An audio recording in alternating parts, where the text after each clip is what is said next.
Senator Oburu Oginga, the Deputy President,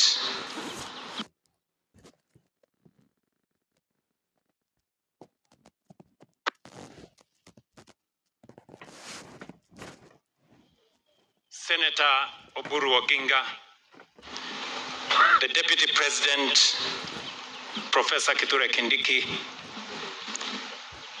all leaders present.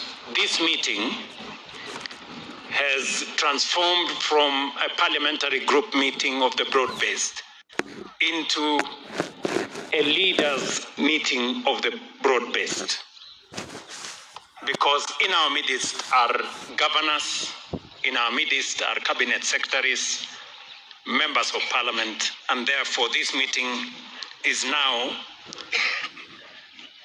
a broad-based leaders meeting. Fellow citizens, there are moments when those entrusted with leadership must account to the people, measure promises against performance, and set out clearly where they intend to lead the country next. That is why we have gathered here today as broad-based coalition leadership, not only to deliberate among ourselves, but to speak directly to the people of Kenya about the journey we have traveled together and the future we must now shape together. Exactly 1 year from now, you, the people, will once again exercise the sovereign authority bestowed upon you by the Constitution. You will judge our record, weigh our ideas, and determine the leadership of our nation into the next chapter. Today, therefore, marks the beginning of our journey towards August 2027. We begin not with slogans or promises detached from experience, but by accounting for the mandate you entrusted to us, acknowledging what has been achieved, remains unfinished, and preparing the program we shall place before you for Kenya's future. When we assumed office, Kenya faced severe economic stress. The cost of living weighed heavily on families. Food insecurity threatened livelihoods. Debt constrained development, and investor confidence had significantly weakened. Many questioned whether Kenya could recover. Yet, Kenya's strength has never been measured by the magnitude of its difficulties, but by the determination of its people. Almost 4 years ago, we offered more than another government program. Through the bottom-up economic transformation agenda, we embraced a different philosophy of development, that prosperity cannot be sustained while opportunity remains concentrated on the hands of a few, while millions of hardworking Kenyans remain at the margins. We placed at the center of our policy the farmer, the trader, the artisan, the young entrepreneur, the worker aspiring to own a home, and every Kenyan who had for far too long been excluded from economic activity. Our objective was growth that includes, creates opportunity, restores dignity, and leaves no Kenyan or community or region behind. As we begin this march to 2027, we do so with something more valuable than rhetoric, a record that can be examined, measured, and judged. And before we account for that record, we acknowledge a simple truth. Whatever progress we have made has been made possible by the collective will of the Kenyan people. Government may formulate policy, Parliament may enact laws, and public institutions may implement programs. But it is the people who turn policy into progress and reform into results. Millions of you, the people of Kenya, registered with Social Health Authority and contribute to the new health insurance system. Millions of hard-working Kenyans contribute to affordable housing. Our farmers embraced agricultural reforms. Our parents continue to invest in their children. And our entrepreneurs, traders, and innovators continue creating jobs and growing businesses. These achievements were not delivered by government to you. They were built by government together with you. They are your achievements as much as they are ours. To the members of Parliament and senators gathered here today, these achievements also bear your imprint. You enacted the laws, appropriated the resources, and advanced reforms that demanded courage and at times political sacrifice.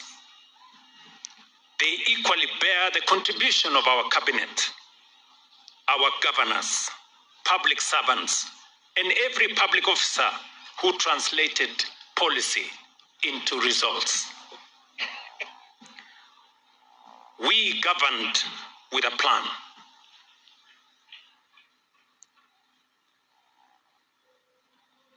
We governed with a plan.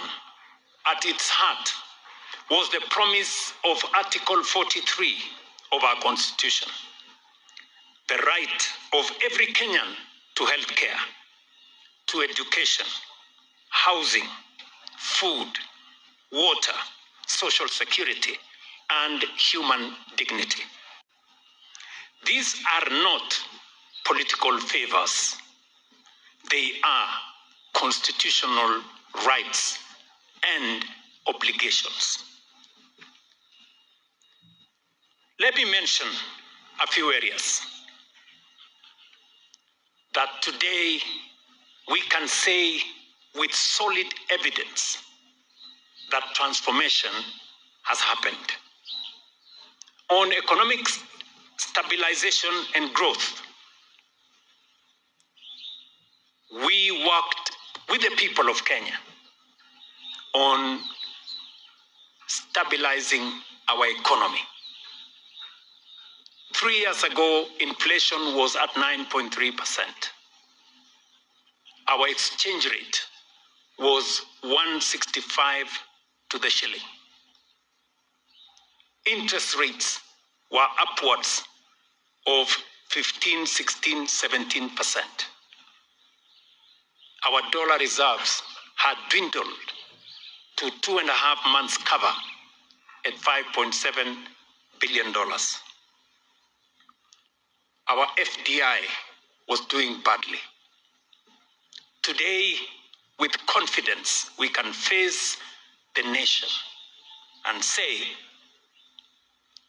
inflation has been stabilized. Exchange rate has been stabilized for 2 years at 129 shillings to the dollar. Interest rates have been managed. Today, 91 Treasury bill rate that was at 16%. Today, it is at 8.75%. Last year, we had a record $3.2 billion in foreign direct investment in 2025. We have grown our savings, something that has been a debate in Kenya for many years.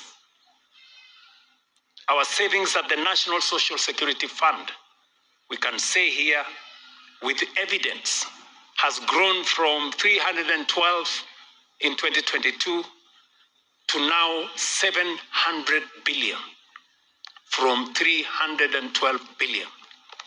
Today, we have a bigger saving pool that will underwrite our stability as a nation. In agriculture, we had very scanty data. We had runaway prices of fertilizer.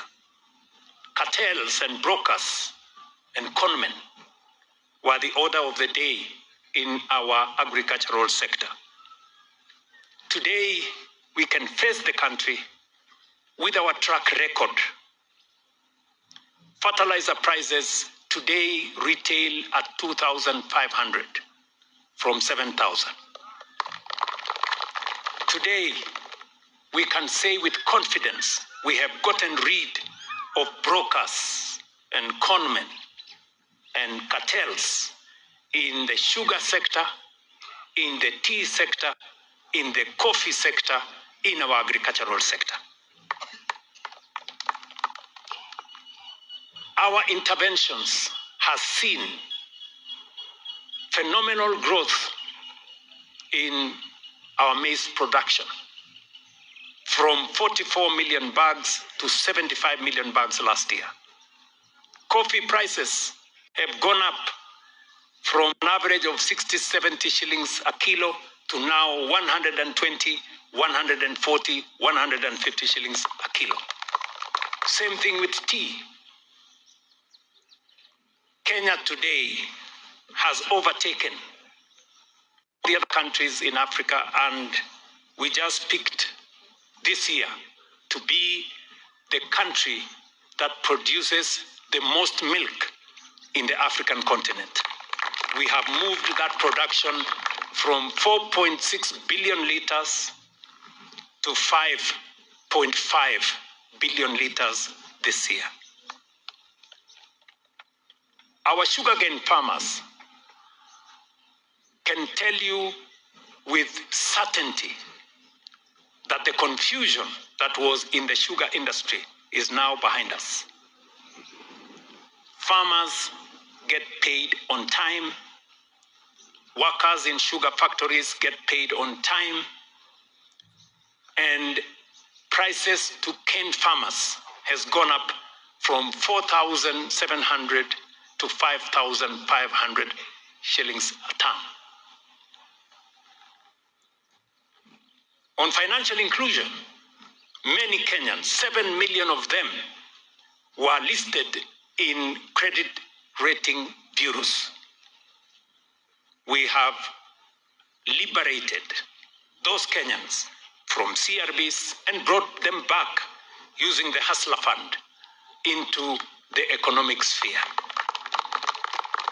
We have lent 90 billion shillings to small borrowers, borrowing between 500 shillings and 150,000 shillings. We have 7 million active Kenyans from the Hustler Fund.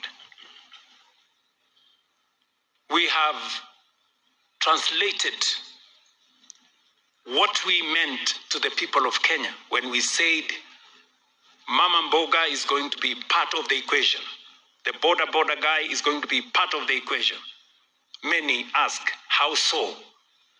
We stand here before you today and to say that we are building 500 new markets, fresh produce markets, modern markets with cold rooms, storage, trading spaces, water, electricity, sanitation, and with a lot of confidence, our traders will be moving into these markets as we have already started the completion of many of them. Today, Mama Mboga and Border Guy can access SHA a product that was way beyond them. They too can participate because today SHA has the opportunity to include every Kenyan. Today, the border guy and the Mama Mboga lady can also afford a decent, affordable social house in Kenya. Some of them already are occupants of our social housing in some of the developments that are now complete. 123,000 young Kenyans have received a boost of 50,000 each one of them to promote their businesses using the Nyota program. Universal health, spoken about by Article 43 of the Constitution of Kenya, today is a reality to 32 million Kenyans that we have registered. And it's not just the number of Kenyans we have registered. It is what the number of citizens that have been treated. 8.7 million citizens in Kenya have been treated and paid for by SHA.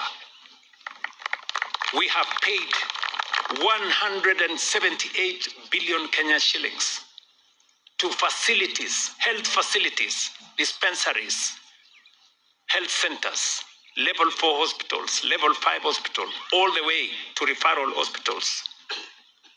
A number that would have only been paid by NHIF in 6 years, that amount we have paid in 1.5 years. Telling you the level of success. Together with the county governments, we have overseen this whole transformation. 107,000 community health promoters today are on stipend. 110,000 village elders today are on stipend. Basically moving everybody from the bottom and cascading them upwards.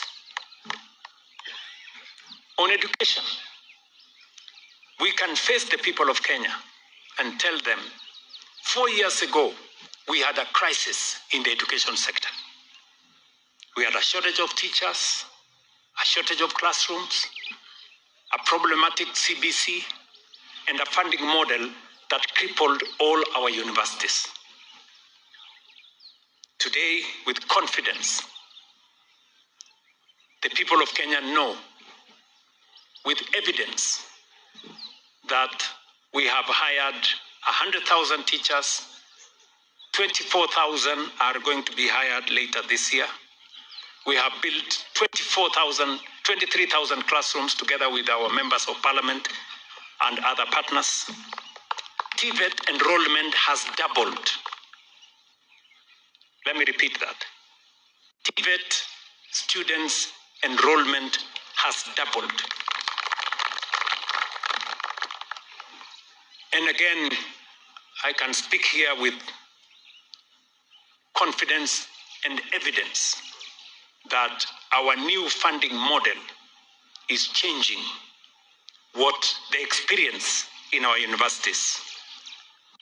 And we have now forwarded to Parliament the Tertiary Education Placement and Funding Authority Bill that will consolidate our higher education funding and make sure that every Kenyan child placed at TVET or at the university has funding to see them through their education. And that no Kenyan child going forward, once we pass this legislation and we have organized it well, Some people, some media houses are telling us, where are you going to find the money? And I want to tell them what President Mwai Kibaki said. When people said there was no money to provide free primary education, President Mwai Kibaki told them, if you think education is expensive, try ignorance. We are telling the people of Kenya it is possible for us to fund our students going for higher learning, because in any case, we need their professionalism, their talent, their knowledge to drive Kenya to the first world. We promised the people of Kenya that we were going to have a digital government. Today,